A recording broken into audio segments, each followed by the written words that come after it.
El silencio de esta casa se ha vuelto un enemigo. Antes era mi refugio. Un santuario lleno de risas y del aroma a café recién hecho que tanto le gustaba a mi hijo David. Ahora, cada rincón vacío grita su ausencia, y el eco de mis propios pasos sobre el parqué de madera suena como una sentencia. Es una historia que necesito contar, una que se ha enquistado en mi pecho y amenaza con ahogarme. Me ayudaría mucho saber desde qué ciudad me escucháis, para sentir que no estoy tan sola en este laberinto de dolor y traición. Os pido que os suscribáis al canal para acompañarme hasta el final de este viaje, un viaje que nadie debería hacer en soledad.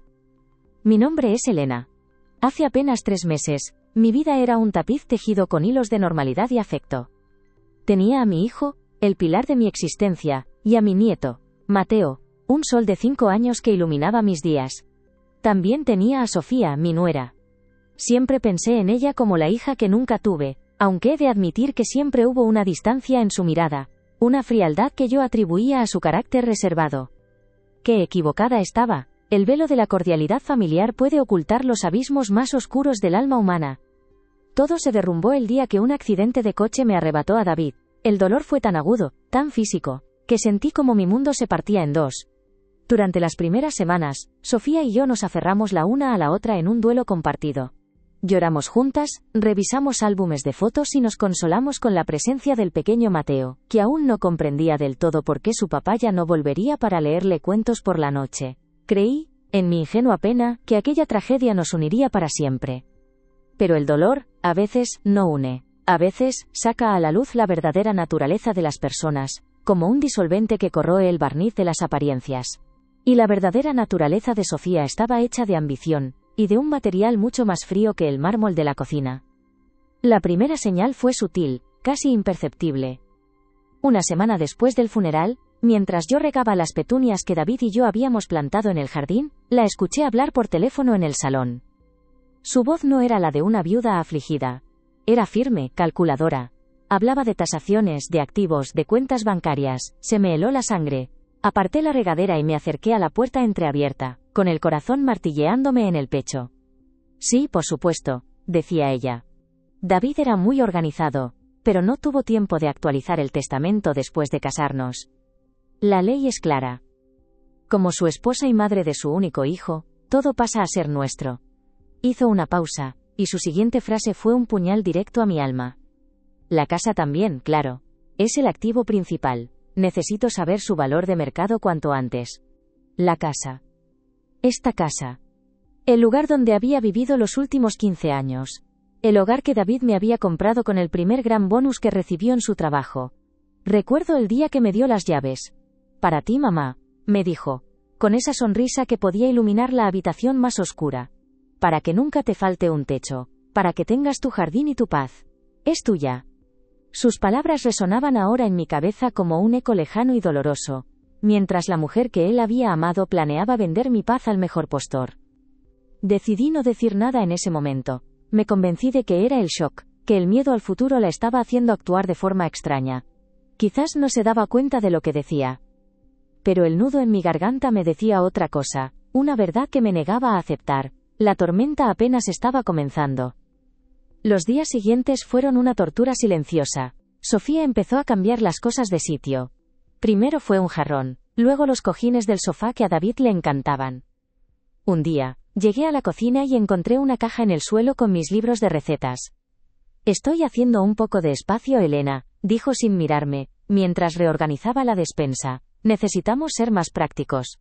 La palabra prácticos sonó en sus labios como una amenaza. Cada objeto que movía era un pedazo de mi vida que arrancaba. Cada comentario sobre optimizar el espacio era un recordatorio de que mi presencia en mi propia casa se estaba volviendo condicional. Mateo, mi pequeño nieto, parecía sentir la tensión. Se aferraba más a mí, me pedía que le leyera los cuentos de su padre, como si buscara en mí el refugio que su madre ya no le ofrecía. Y eso, a Sofía, parecía molestarle aún más. ¿Cómo podía estar pasando esto? La mujer que había acogido en mi familia, la que se sentaba a mi mesa en Nochebuena, se estaba transformando ante mis ojos en una extraña, en una usurpadora. Pero todavía me aferraba a la esperanza, a la memoria de mi hijo. David la quería. Tenía que haber algo bueno en ella, algo que el dolor había ocultado temporalmente. La confrontación era inevitable, y llegó una tarde gris de otoño. Yo estaba en el salón, mirando una fotografía de David en la repisa de la chimenea. Sofía entró, con una carpeta bajo el brazo.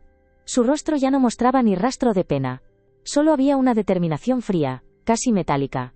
Se detuvo frente a mí, y la mesa de centro que nos separaba pareció de pronto un abismo insalvable. «Elena, tenemos que hablar», dijo, con un tono que no admitía réplica. Dejó la carpeta sobre la mesa. El logo de un prestigioso bufete de abogados destacaba sobre el cartón beige. Mi corazón dio un vuelco. He estado hablando con mis abogados. Como te puedes imaginar, hay muchos asuntos que resolver. Tragué saliva, intentando mantener la calma. Sofía, cariño, sé que es un momento difícil. Si necesitas ayuda con el papeleo, solo tienes que... No me dejó terminar. No es eso, Elena. Quiero ser clara contigo para que no haya malentendidos. Abrió la carpeta y sacó un documento. Según la ley, al no haber un testamento posterior a nuestro matrimonio, yo soy la heredera universal de David, como administradora del patrimonio hasta que Mateo sea mayor de edad. Sentí que el aire me faltaba. ¿Heredera universal? Sofía, esta casa, David me la regaló. Es mi hogar. Mi voz temblaba, pero intenté mantenerme firme. El recuerdo de mi hijo dándome las llaves me daba una fuerza que no sabía que tenía.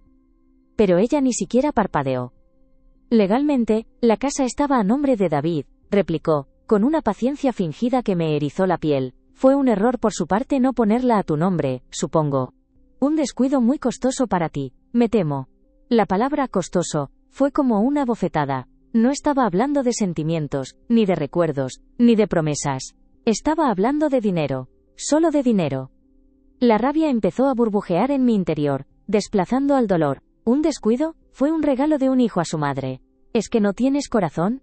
Aquí creció Mateo sus primeros años. Aquí cenábamos todos los domingos. Esta casa está llena de nuestra vida. De la vida de tu marido. Su respuesta me dejó sin aliento. Las vidas cambian, Elena. Y los recuerdos no pagan las facturas. Mateo y yo necesitamos empezar de nuevo, y para eso necesito liquidez. Voy a poner la casa en venta. La mesa quedó en silencio. El único sonido era el tic-tac del reloj de pared, cada segundo un martillazo en mi cabeza. Lo había dicho. La amenaza velada se había convertido en una declaración de guerra. No puedes hacerme esto, Sofía, susurré, sintiendo cómo las lágrimas quemaban mis ojos. No tienes derecho. Fue entonces cuando su máscara cayó por completo, su rostro se contrajo en una mueca de desprecio. ¿Derecho? El único derecho que tienes es el de recoger tus cosas y buscarte otro sitio donde vivir. Has estado aquí como una invitada, y tu estancia ha terminado. Se levantó, imponente, mirándome desde arriba como si yo fuera un insecto. Te doy una semana. Una semana, 7 días para empaquetar 15 años de vida. 7 días para abandonar el último refugio que me conectaba con mi hijo. 7 días para ser arrojada a la calle por la mujer que le había jurado amor eterno. La crueldad de sus palabras me dejó paralizada, sin capacidad de reacción. Solo podía mirarla, a ella, a esa extraña que había destruido mi familia desde dentro. Los siguientes días fueron un infierno. Sofía me ignoraba por completo, moviéndose por la casa como si yo ya no existiera. Hablaba en voz alta con agentes inmobiliarios, describiendo las habitaciones como espacios con potencial, y el jardín que yo tanto amaba como un terreno aprovechable. Cada palabra era una profanación. Yo me movía como un fantasma entre mis propios muebles, tocando los objetos, despidiéndome en silencio de las paredes que me habían visto reír y llorar. Empaqué mis cosas en 2 maletas viejas. Fotos, algunos libros, la ropa que me cabía, cada objeto era una elección dolorosa. ¿Qué te llevas cuando te arrebatan tu vida entera? ¿Cómo metes en una maleta el calor de una chimenea en invierno? ¿O el sonido de la risa de tu nieto en el pasillo? Mateo me veía hacer las maletas, con sus ojos grandes y tristes. «Abuela, ¿te vas de viaje?», me preguntó. Me arrodillé y lo abracé con todas mis fuerzas, intentando no romperme. «Sí, mi amor. La abuela tiene que irse un tiempo». Sentí un nudo en la garganta tan grande que apenas pude pronunciar las palabras. El último día, la casa ya no parecía la mía. Había cajas por todas partes, y Sofía había quitado todas las fotos de las paredes. El ambiente era gélido, impersonal. Esperé a que saliera a hacer unas compras para despedirme del que había sido mi hogar. Recorrí cada habitación, dejando que los recuerdos me inundaran por última vez. El cuarto de David, que habíamos mantenido casi intacto. La cocina, donde le enseñé a hacer sus galletas favoritas. El jardín, donde sus manos y las mías habían plantado vida. Cuando Sofía regresó, me encontró en el porche, sentada en un escalón junto a mis 2 maletas. No me dirigió la palabra. Abrió la puerta, entró y la cerró a su espalda. Unos segundos después la volvió a abrir. No me miró a mí, sino a mis maletas. Su voz fue tan cortante como un trozo de cristal roto. ¿A qué esperas? Ya es tarde. Me levanté, con las piernas temblándome. La miré a los ojos, buscando un último atisbo de humanidad, de compasión, de la mujer de la que mi hijo se había enamorado. No encontré nada, solo un vacío helado. Sofía, por favor, solo te pido que recapacites, por la memoria de David. Ella soltó una risa seca, sin alegría. David está muerto, Elena, y los muertos no toman decisiones, ahora las tomo yo. Se acercó, y cogió una de mis maletas, dejándola bruscamente en la acera, fuera de la propiedad. Luego la otra. El gesto fue tan violento, tan humillante, que sentí que me quedaba sin aire. Vete de mi casa, siseó, con un odio que nunca antes le había visto. Y entonces, dio un paso atrás y cerró la puerta en mi cara. El sonido del cerrojo al girar fue el más definitivo y desolador que he escuchado en mi vida. El clic metálico no solo cerró una puerta, cerró mi vida, mi pasado, mi seguridad. Me dejó fuera, en la acera, con 2 maletas y el corazón hecho añicos. La llovizna fina de la tarde empezó a caer, mojando mi pelo y mi abrigo. Me quedé allí, inmóvil, mirando la puerta de madera maciza, la misma puerta por la que David me había hecho pasar en brazos el día que me la regaló, bromeando sobre las viejas tradiciones. Las lágrimas se mezclaban con la lluvia en mi rostro. La desesperación era un océano inmenso a punto de tragarme. Pero entonces, en medio de esa oscuridad absoluta, un pensamiento se abrió paso, una pequeña llama de lucidez en la tormenta de mi dolor. Era la voz de David en mi cabeza, no la de los recuerdos, sino la de una conversación que habíamos tenido apenas 6 meses antes de su muerte. Una conversación secreta, solo entre él y yo. Recordé sus palabras, su preocupación, la forma en que me hizo prometer que guardaría aquel sobre, y que solo lo usaría si algo iba terriblemente mal. Mamá, confío en Sofía, pero el dinero cambia a las personas, me había dicho. Esto es tu seguro de vida, tu verdadera protección. Es mi última voluntad, la que de verdad importa. Y allí me quedé, en el umbral de la que había sido mi vida, con la lluvia calándome los huesos y una única certeza creciendo en mi alma rota. Sofía, en su codicia ciega, había cerrado la puerta. Pero lo que ella no sabía, lo que ignoraba por completo, es que yo tenía la llave. Una llave que no abría esa puerta, sino que estaba a punto de derrumbar todo su mundo. Ella no tenía ni la más remota idea del error que acababa de cometer. La lluvia helada se convirtió en una compañera silenciosa, pegándome el abrigo al cuerpo mientras las luces de los coches dibujaban estelas borrosas sobre el asfalto mojado. Cada gota que resbalaba por mi rostro era una lágrima más, indistinguible de las mías. El sonido del cerrojo de Sofía todavía retumbaba en mis oídos, una sentencia final. Pero en medio de ese abandono, la voz de David, su advertencia, se convirtió en un ancla en la tormenta. ¿Tu seguro de vida, mamá? Mis dedos, entumecidos por el frío, buscaron a tientas el móvil en mi bolso. Solo había una persona a la que podía llamar, una amiga que era más bien una hermana, la única que conocía mi historia desde el principio. Marqué el número de Clara con un temblor incontrolable. Su voz cálida y preocupada al otro lado de la línea, fue el primer salvavidas en ese océano de desesperación. No necesité muchas palabras. Mi llanto ahogado fue suficiente. Ven a casa, Elena. Ahora mismo, me dijo sin dudar. Un taxi me llevó a través de la ciudad, un laberinto de luces indiferentes a mi dolor. El viaje fue un borrón. Solo recuerdo estar de pie en el umbral de Clara, empapada y rota, con mis 2 maletas como único vestigio de mi vida anterior. Ella me abrazó sin decir nada, y en ese abrazo encontré el calor que la crueldad de Sofía me había robado. Me guió hasta su sofá, me envolvió en una manta y me preparó un té caliente que me reconfortó el alma. ¿Cómo podía existir tanta bondad en una persona y tanta maldad en otra? Esa noche, entre sollozos y sorbos de té, le conté todo. La conversación en el teléfono, los objetos movidos, la carpeta del abogado, las palabras finales de Sofía. Clara escuchaba con el ceño fruncido, su indignación creciendo con cada detalle de mi relato. Cuando terminé, me miró fijamente. Esa mujer es un monstruo, Elena. Pero no vas a dejar que se salga con la suya. David no lo querría. Sus palabras avivaron la pequeña llama de determinación que había nacido en mí bajo la lluvia. Fue entonces cuando le hablé con acento agudo del sobre. El sobre que David me había entregado 6 meses antes del accidente, con la instrucción clara de guardarlo en un lugar seguro y no abrirlo a menos que fuera absolutamente necesario. Le expliqué cómo lo había depositado en mi caja de seguridad del banco al día siguiente, sintiéndome un poco paranoica pero obedeciendo el extraño presentimiento de mi hijo. Clara abrió los ojos como platos. Elena, ¿qué crees que hay ahí dentro? Un escalofrío me recorrió la espalda. No lo sé, Clara. Pero David me dijo que era mi verdadera protección. Dijo que era su última voluntad, la que de verdad importaba. La mañana siguiente, el sol pálido de otoño se filtraba por las persianas del cuarto de invitados de Clara. Apenas había dormido, pero no me sentía cansada. Me sentía decidida. Había un propósito en mis movimientos, una claridad que el dolor había mantenido oculta. Después de desayunar, me puse el único abrigo decente que había metido en la maleta y me dirigí al centro de la ciudad. El banco se erigía como un templo de mármol y cristal, un lugar frío e impersonal que, sin embargo, albergaba mi única esperanza. El empleado del banco, un joven con gafas y una amabilidad profesional, me guió hasta la cámara acorazada. El aire allí dentro era denso y silencioso. El sonido de la llave girando en la cerradura de mi caja de seguridad resonó en el silencio absoluto. Cuando la puerta metálica se abrió, mi corazón latía con una fuerza desbocada. Allí estaba. Un sobre grande, de color manila, sellado con lacre rojo. El nombre de mi hijo, David, estaba escrito en la solapa con su caligrafía elegante y reconocible. Lo tomé en mis manos. Pesaba más de lo que debería pesar un simple fajo de papeles. Era el peso de una promesa, de un secreto, de la última batalla de mi hijo por protegerme incluso desde la tumba.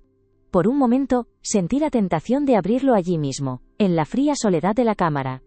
Pero la voz de David volvió a mi mente, tan clara como si estuviera a mi lado. Si llega el día, mamá, no lo hagas sola. Busca ayuda legal. Que nadie pueda decir que no hiciste las cosas bien. Salí del banco con el sobre guardado celosamente en mi bolso. Mi siguiente parada era un bufete de abogados del que Clara me había hablado, especializado en derecho de familia y sucesiones.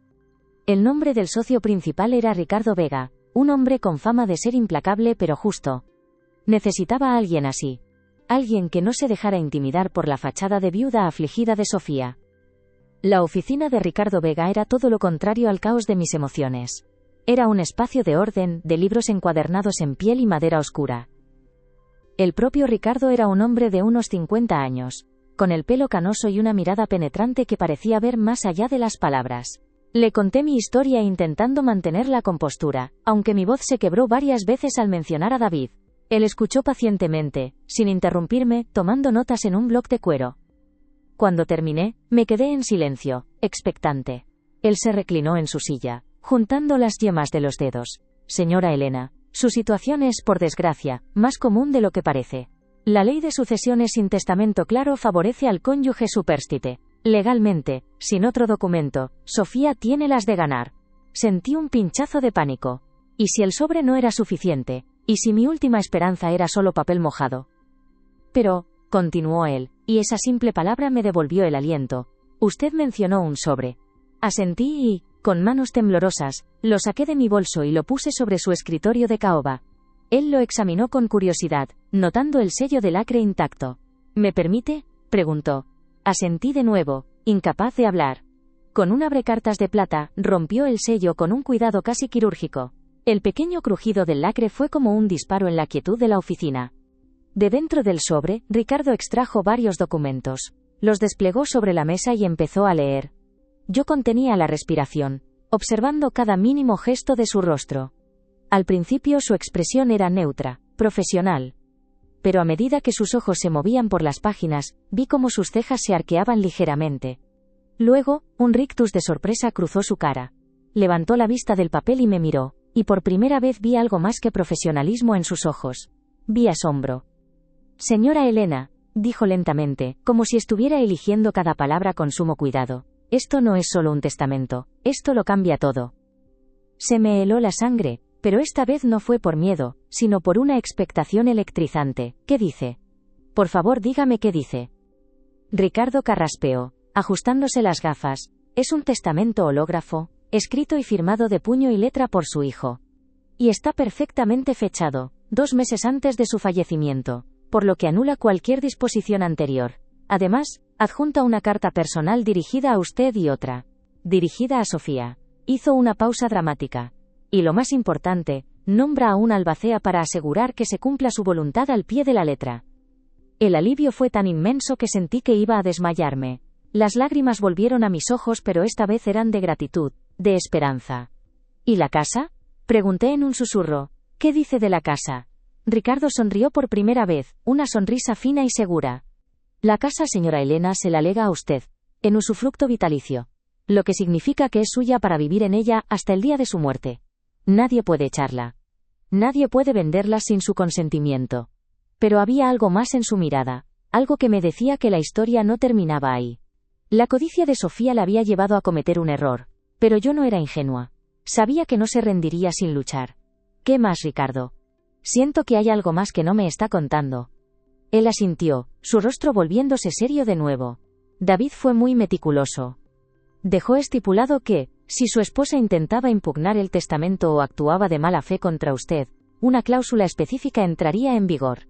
Carraspeó de nuevo, leyendo directamente del documento.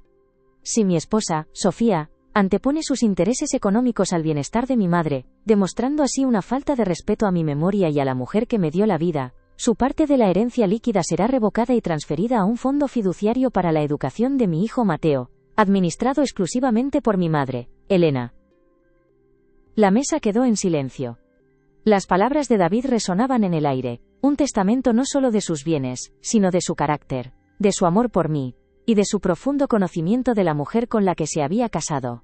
Había previsto su codicia, había creado una trampa, y Sofía había caído en ella de cabeza. El siguiente paso era la confrontación. Ricardo insistió en acompañarme.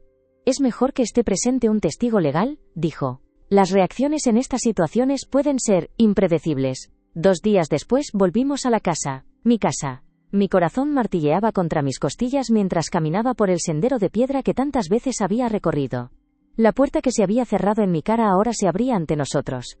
Sofía nos recibió en el umbral. Al verme, su rostro se transformó en una máscara de furia. «¿Qué haces aquí? Te dije que te fueras». Su mirada se desvió hacia Ricardo, y un atisbo de incertidumbre cruzó sus ojos. «¿Y usted quién es?» «Soy Ricardo Vega, el abogado de la señora Elena», respondió él con una calma que la desarmó. «Y le agradeceríamos que nos permitiera pasar. Tenemos un asunto de suma importancia que discutir con usted». Su arrogancia la hizo dudar solo un segundo. Nos dejó entrar, pero nos mantuvo en el recibidor, como si fuéramos extraños indeseables. Cruzó los brazos, desafiante. «No tengo nada que hablar con ella, y menos con su abogado.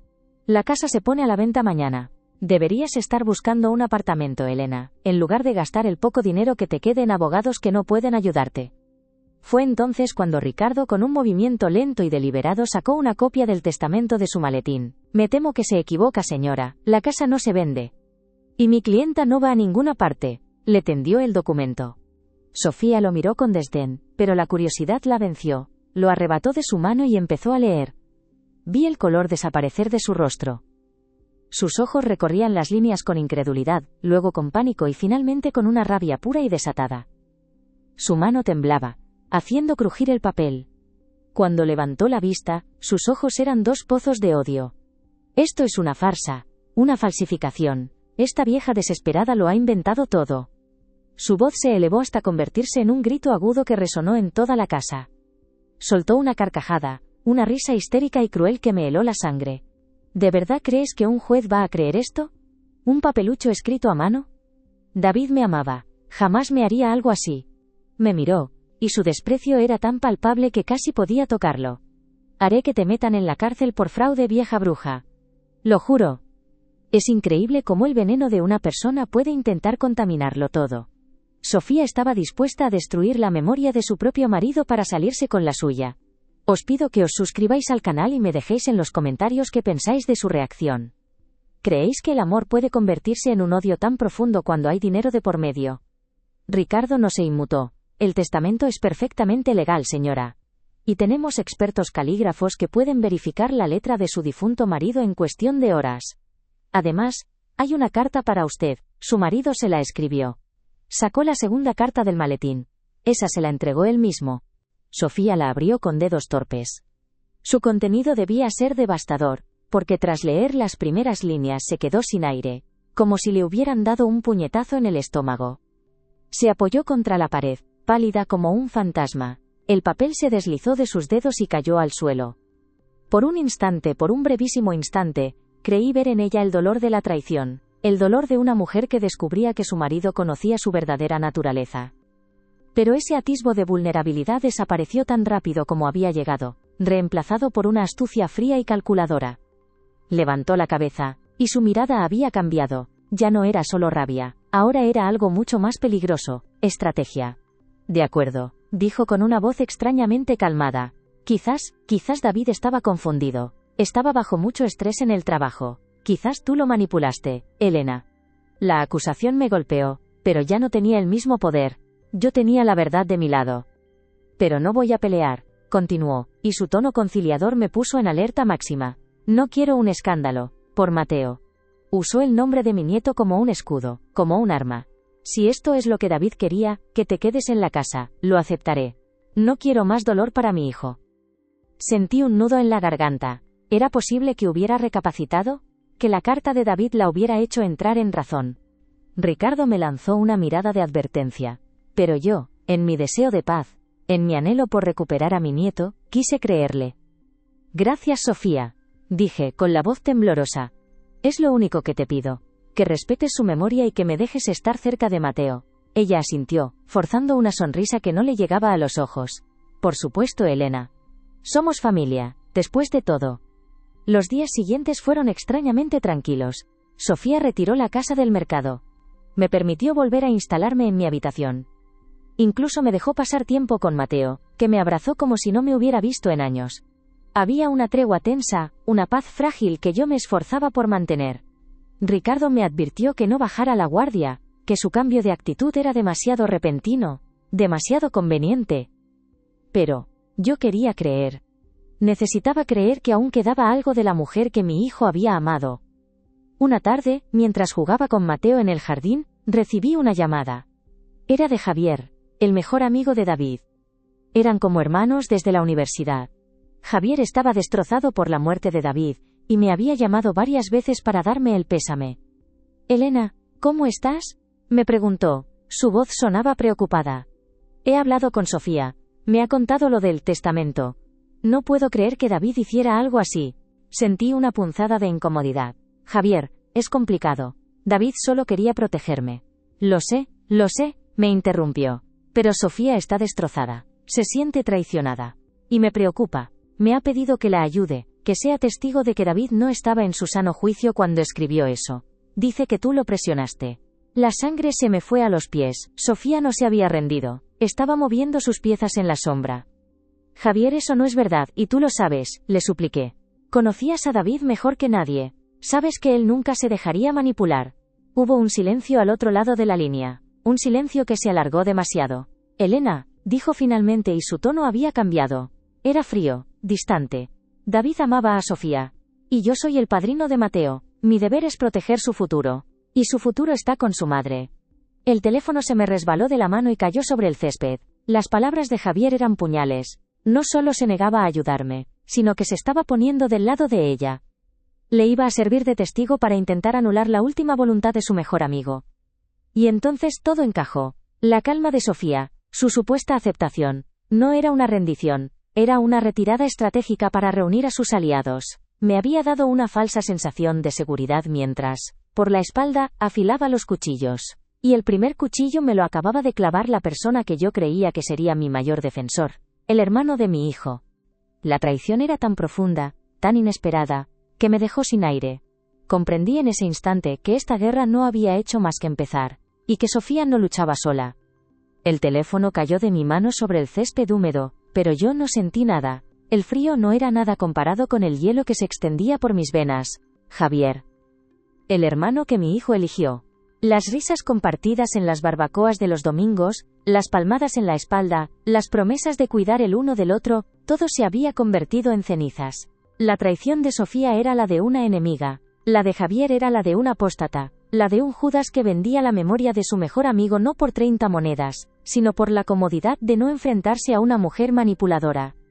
Me quedé allí, de pie en mi propio jardín, sintiéndome más desamparada que en la acera bajo la lluvia. La tregua no había sido real, había sido un movimiento táctico, un reagrupamiento de tropas para la batalla final. Y yo, en mi estúpida necesidad de paz, había bajado la guardia. La rabia, una rabia pura y helada, comenzó a reemplazar al dolor. Ya no lloraría más. David no me había dejado aquel sobre para que me rindiera. Me lo había dejado para que luchara, y por su memoria, iba a desatar una guerra que Sofía jamás esperaría.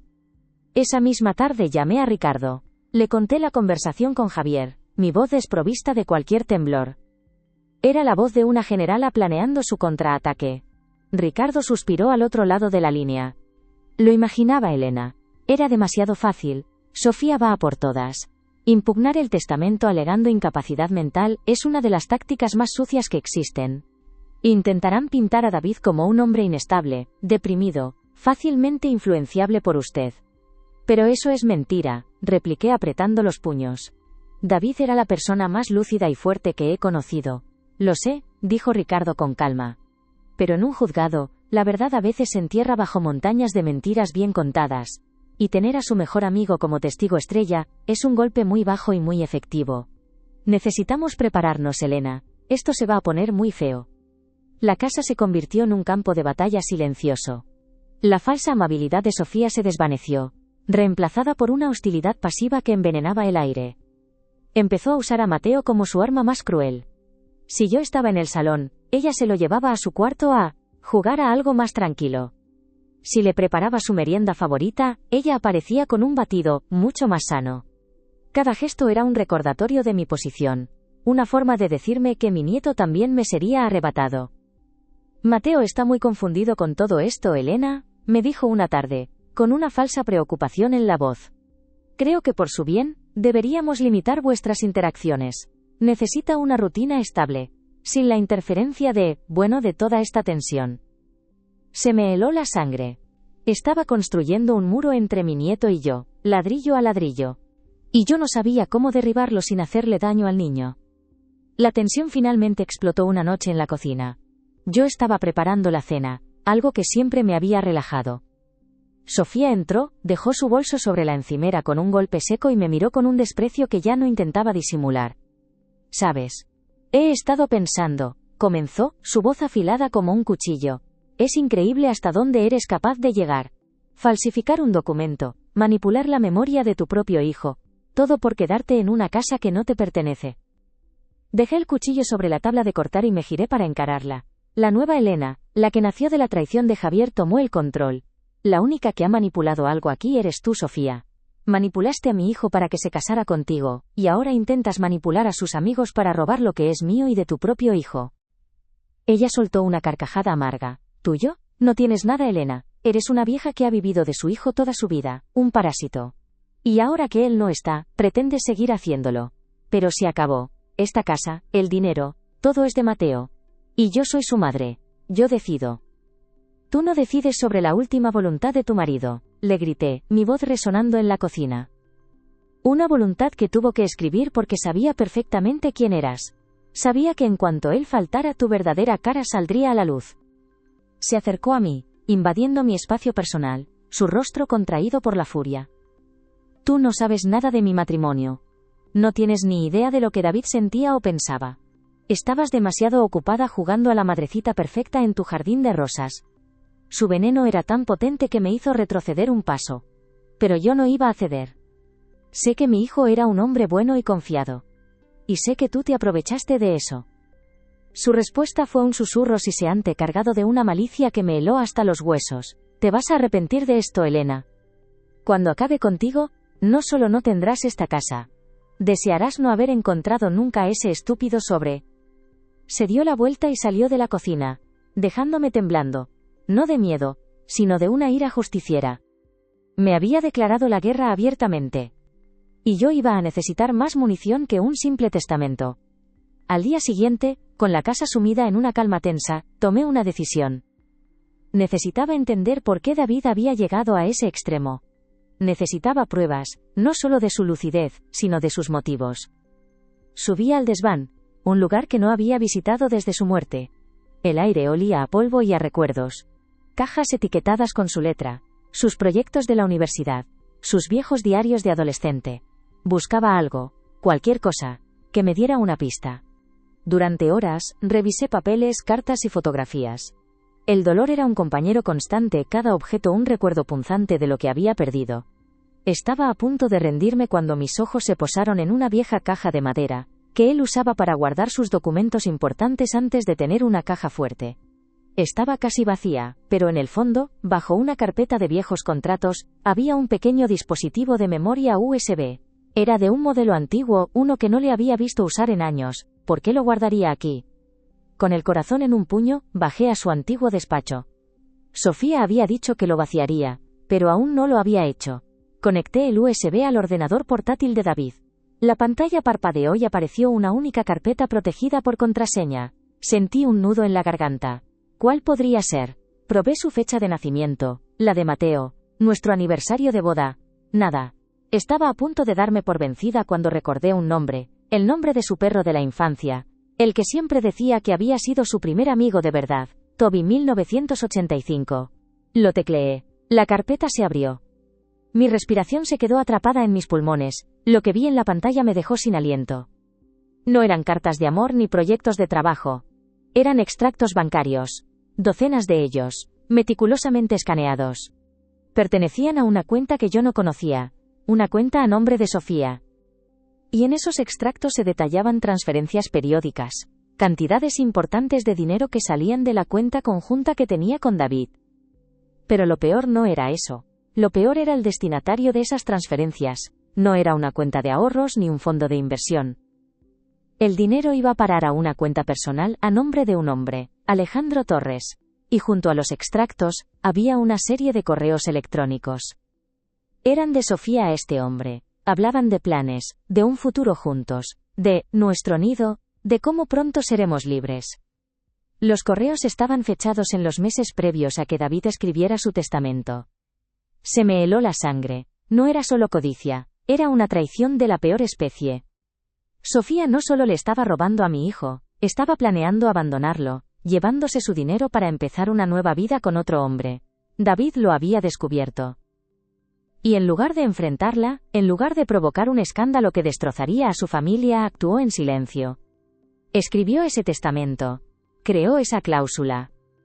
Fue su forma de protegerse, de protegerme a mí y a Mateo, sin tener que detonar la bomba en vida. Mi hijo había muerto con el corazón roto, guardando el secreto más doloroso de todos. Las lágrimas que derramé entonces no eran de pena, sino de una furia inmensa. Todo el dolor se canalizó en un único propósito: hacer justicia por David. Ahora tenía el arma definitiva. No solo podía probar que David estaba lúcido, sino que tenía un motivo abrumadoramente poderoso para desconfiar de su esposa. Tenía la prueba de que la única persona que había actuado de mala fe, la única que merecía ser desheredada, era ella. Pero antes de usar esa arma tenía que hacer una cosa. Tenía que mirar a los ojos al hombre que había traicionado a mi hijo. Concerté una cita con Javier en una cafetería discreta, lejos de nuestra zona. Cuando llegó, su incomodidad era palpable. Evitaba mi mirada. Removía su café sin parar. Gracias por venir, Javier, empecé. Mi voz más firme de lo que me sentía. Solo quiero hacerte una pregunta. ¿Por qué? Él tragó saliva. Elena, es complicado. Sofía está sola con un hijo pequeño. Está asustada. Me contó que estabas intentando quitarle todo, dejarla en la calle. Dijo que ese testamento era tu invención, que David nunca haría algo así. ¿Y tú la creíste?, pregunté, sintiendo cómo la decepción me quemaba por dentro. ¿Creíste a la mujer que apenas conoces por encima del hombre que fue tu hermano durante 20 años? El hombre que te dejó ser el padrino de su hijo. Javier agachó la cabeza. David la amaba a Elena, yo estaba en su boda, vi cómo la miraba. Y yo he visto sus extractos bancarios, Javier, solté la bomba. Su cabeza se levantó de golpe, sus ojos abiertos por la sorpresa. He visto los correos. Sé que Sofía le estaba robando y planeaba dejarlo por otro hombre. David lo sabía. Por eso escribió ese testamento. Para protegerse de ella. Y tú, al ponerte de su lado, estás escupiendo sobre su tumba. El rostro de Javier palideció. Se quedó sin palabras, boqueando como un pez fuera del agua. La verdad, cruda y brutal, lo había golpeado de lleno. Vi la duda, luego el horror y finalmente la vergüenza en sus ojos. Había sido un peón en el juego de Sofía, y acababa de darse cuenta. Yo no lo sabía, tartamudeó. Te juro que no lo sabía. Pues ahora lo sabes, dije, levantándome de la mesa, y tendrás que vivir con ello. Lo dejé allí, solo con su café frío y su conciencia destrozada. No sentí ninguna satisfacción. Solo un vacío inmenso. Esa noche, cuando volví a casa, tomé la decisión final. No iba a esperar al juicio. No iba a permitir que Sofía siguiera arrastrando el nombre de mi hijo por el fango. Iba a terminar con esto de una vez por todas. Esperé a que Mateo estuviera dormido. La encontré en el salón, leyendo una revista con una tranquilidad insultante. Apagué la televisión. Ella levantó la vista, molesta. ¿Qué quieres ahora? No dije nada. Simplemente caminé hacia la mesa de centro, y dejé caer sobre ella las impresiones de los extractos bancarios y los correos electrónicos. Uno por uno. Como cartas en una partida de póker que sabía que había ganado. Vi cómo sus ojos se abrían de par en par, el color abandonó su rostro. Sus manos empezaron a temblar mientras cogía el primer papel. Lo leyó, luego el siguiente, y el siguiente. El aire en la habitación se volvió denso, irrespirable. La máscara de viuda agraviada, de madre protectora, se hizo añicos, revelando el rostro aterrorizado de una conspiradora descubierta. Se acabó el juego, Sofía, dije, mi voz era un susurro gélido. Sé lo del dinero. Sé lo de Alejandro Torres, sé que estabas planeando dejar a mi hijo. Y ahora, un juez también lo sabrá. Se quedó inmóvil con la mirada perdida en los papeles, acorralada. Esperaba que suplicara, que llorara, que negara. Esperaba cualquier cosa menos lo que hizo a continuación. Levantó la cabeza lentamente, y el pánico en sus ojos fue reemplazado por algo mucho más oscuro, algo que no pude identificar. Una sonrisa extraña, torcida y carente de toda alegría, se dibujó en sus labios. Soltó una risa ahogada, una risa que me erizó el vello de la nuca. Pobre e ingenua Elena, dijo, su voz recuperando una calma espeluznante. ¿De verdad crees que David no lo sabía? La miré confundida. ¿A dónde quería llegar? Ella se reclinó en el sofá, como si de repente tuviera todo el poder del mundo. Sus ojos brillaron con un triunfo maligno. No solo lo sabía Elena. Él me lo pidió. Hizo una pausa, saboreando el impacto de sus palabras, dejando que el veneno se hundiera en mi mente. Era el precio de su propio secreto, continuó, su voz bajando a un susurro conspirador que lo cambió todo. Un secreto mucho más grande y oscuro que una simple infidelidad. Las palabras de Sofía quedaron suspendidas en el aire, densas y venenosas, corrompiendo cada recuerdo que yo tenía de mi hijo. Sentí que el suelo se abría bajo mis pies, un abismo de incredulidad y horror. El salón, que momentos antes era un campo de batalla donde yo tenía la ventaja, se convirtió de pronto en una trampa. Y yo era la única que no conocía las reglas del juego. ¿Qué estás diciendo? Logré articular, mi voz un hilo tembloroso. Estás mintiendo, estás inventando cualquier cosa para salvarte. Pero la calma en su rostro, la certeza en sus ojos, me decía que no era una mentira desesperada. Era su carta del triunfo, la que había guardado hasta el final. Ella negó lentamente con la cabeza, una sonrisa condescendiente jugando en sus labios. Ojalá fuera una mentira, Elena, mi vida sería mucho más sencilla. Pero no. David y yo teníamos un acuerdo. Un pacto sellado sobre una verdad que lo habría destruido todo. Especialmente la imagen perfecta que tenías de él. Se inclinó hacia adelante, su voz bajando a un susurro conspirador. El dinero que yo transfería, los planes que hacía con Alejandro, no eran una traición. Eran mi vía de escape, una vía de escape que tu hijo me concedió. Se me heló la sangre. Mi mente se negaba a procesar la lógica retorcida de sus palabras. ¿Por qué? ¿Por qué David te permitiría robarle y planear una vida con otro hombre? No tiene ningún sentido. ¿Tiene todo el sentido del mundo cuando entiendes el secreto que él guardaba?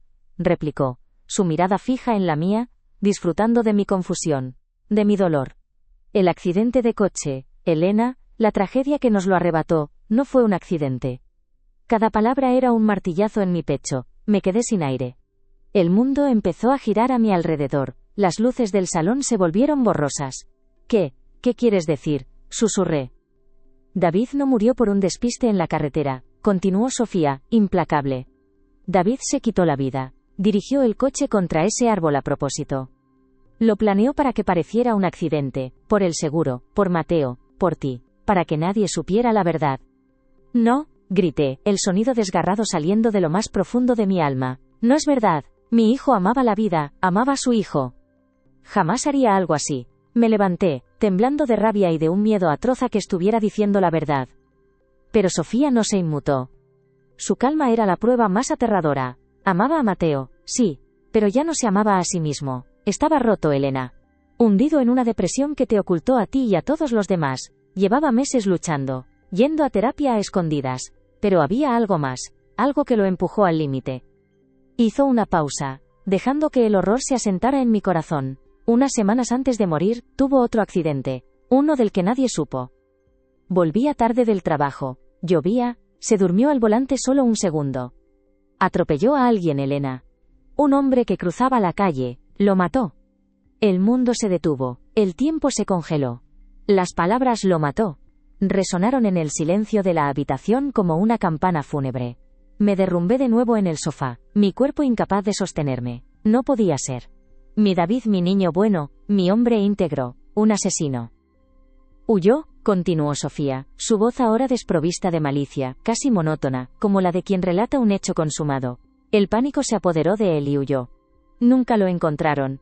La culpa lo estaba devorando vivo. No podía dormir, no podía comer. No podía mirarte a la cara, a ti, que siempre le habías enseñado a hacer lo correcto.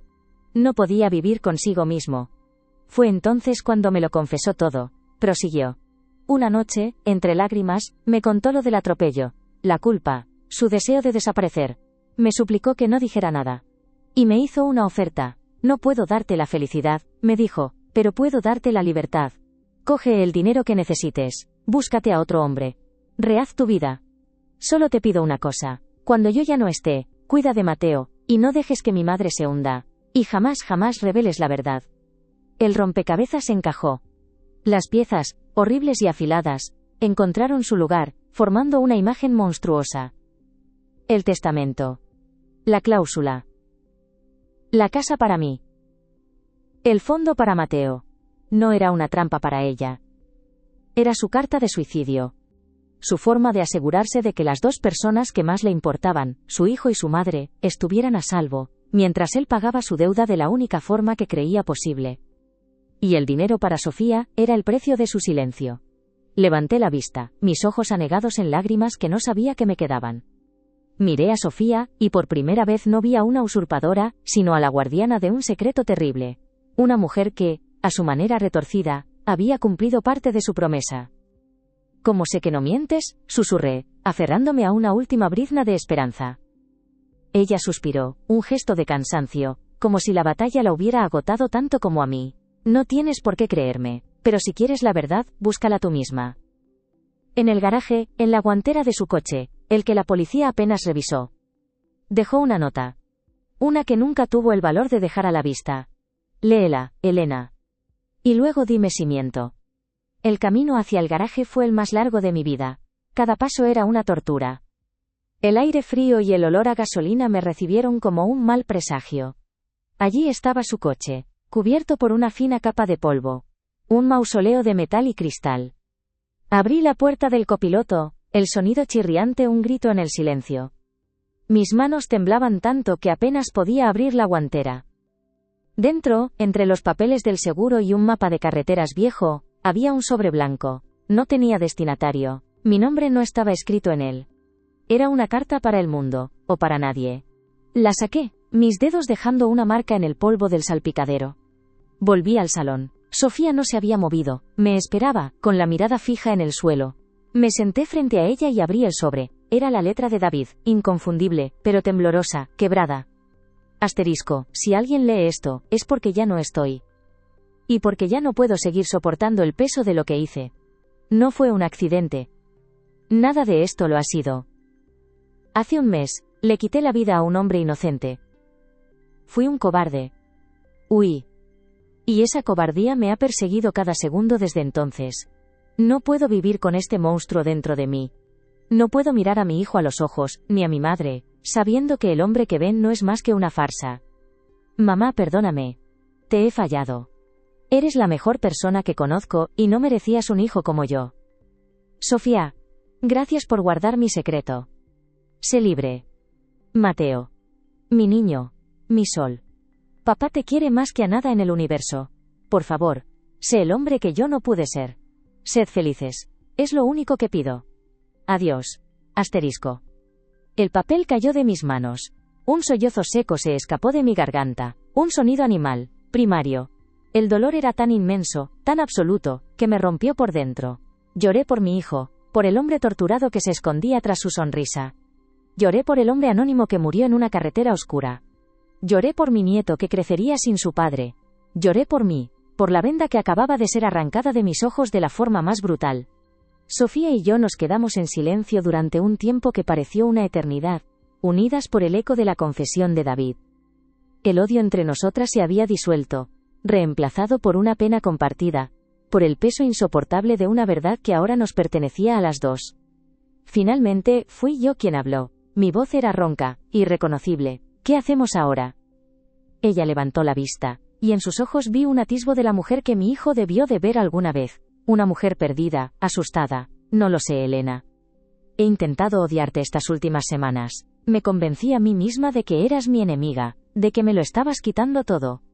Pero la verdad es que estaba aterrorizada. Aterrorizada de esta casa, de estos recuerdos, de criar a un hijo sola con este secreto a cuestas. El testamento, susurré, las palabras de David cobrando un nuevo y terrible significado. Él quería que te fueras, que rehicieras tu vida. Pero también quería que yo me quedara, que cuidara de Mateo. Asintió. No podía enfrentarse a un divorcio. No podía soportar un escándalo que destapara su depresión. Y mucho menos podía confesar lo que había hecho. Esta fue su única salida. Dejarnos a todos atados pero a salvo a su manera. La miré. La mujer que me había echado a la calle, la que había planeado vender mi hogar. Y vi a una cómplice de la tragedia, no a la instigadora. La codicia había sido su motor, sí, pero nacida del miedo y de un pacto macabro. Tomé una decisión. La única posible. La que David, en su desesperación, no pudo tomar por nosotros. No vas a ir a ninguna parte, Sofía, dije, y la sorpresa en su rostro fue genuina. Y yo tampoco. Esta casa es tan tuya como mía. Es el hogar de Mateo. Y él nos necesita a las dos. Me levanté y recogí los extractos bancarios y los correos del suelo. Caminé hacia la chimenea, donde la foto de David todavía sonreía, ajeno a todo. Encendí un fósforo y, uno a uno, quemé los papeles. Las pruebas de su infidelidad, las pruebas de su robo. Se convirtieron en cenizas, igual que nuestra ira, igual que la vida que habíamos conocido. El dinero se acabó, dije, mi voz firme. El fondo fiduciario es para la educación de Mateo, y lo administraré yo, como David estipuló. Pero no te quedarás sin nada. Viviremos aquí, juntas, como una familia. No por nosotras, por Mateo. Para que crezca con el recuerdo de un padre que lo amaba, no con la verdad de un hombre que se rompió. Sofía me miraba, las lágrimas ahora sí corriendo por sus mejillas. Eran lágrimas de alivio, de agotamiento, quizás incluso de gratitud. Asintió en silencio, aceptando la tregua, el nuevo pacto que nacía de las cenizas del antiguo. La guerra había terminado, no había vencedores ni vencidos. Solo dos mujeres, unidas por el amor a un hombre imperfecto y a un niño inocente. Los meses que siguieron no fueron fáciles. La casa ya no era un campo de batalla, pero el silencio a veces pesaba como una losa. Aprendimos a convivir en una tregua frágil, a construir una nueva normalidad sobre los cimientos de un secreto compartido. Hubo días de tensión, de miradas esquivas. Pero también hubo momentos de paz inesperada. Ver a Mateo reír mientras las dos le hacíamos cosquillas.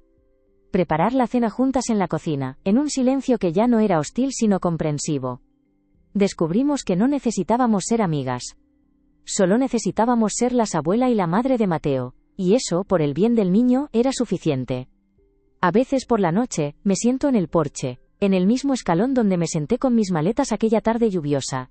Miro las estrellas y pienso en mi hijo. Ya no veo al héroe perfecto de mis recuerdos, sino a un hombre de carne y hueso, con sus luces y sus sombras devastadoras. Aceptar su oscuridad no ha disminuido mi amor por él. Al contrario, lo ha hecho más profundo, más humano. Esta historia no es sobre una herencia, sobre una casa o sobre dinero. Es sobre los secretos que guardamos, incluso de aquellos a quienes más amamos.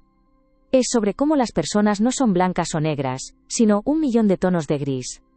Y es sobre cómo a veces, La verdadera justicia no consiste en exponer la verdad, sino en encontrar la compasión para proteger a los vivos de las heridas de los muertos. La confianza se puede romper en un instante. La traición puede venir de donde menos la esperas, pero la familia es aquello que decides reconstruir, incluso sobre las ruinas más dolorosas. A veces, la mayor prueba de amor no es luchar por la verdad, sino tener el coraje de vivir con una mentira piadosa. Si habéis llegado hasta aquí, si mi viaje os ha conmovido o hecho reflexionar, os pido que me dejéis un comentario, contadme qué habríais hecho en mi lugar. Vuestras palabras son un bálsamo para un corazón que aún está aprendiendo a sanar. Y por favor suscribíos al canal, porque todos tenemos una historia que contar, y la vuestra como la mía merece ser escuchada. Gracias por acompañarme.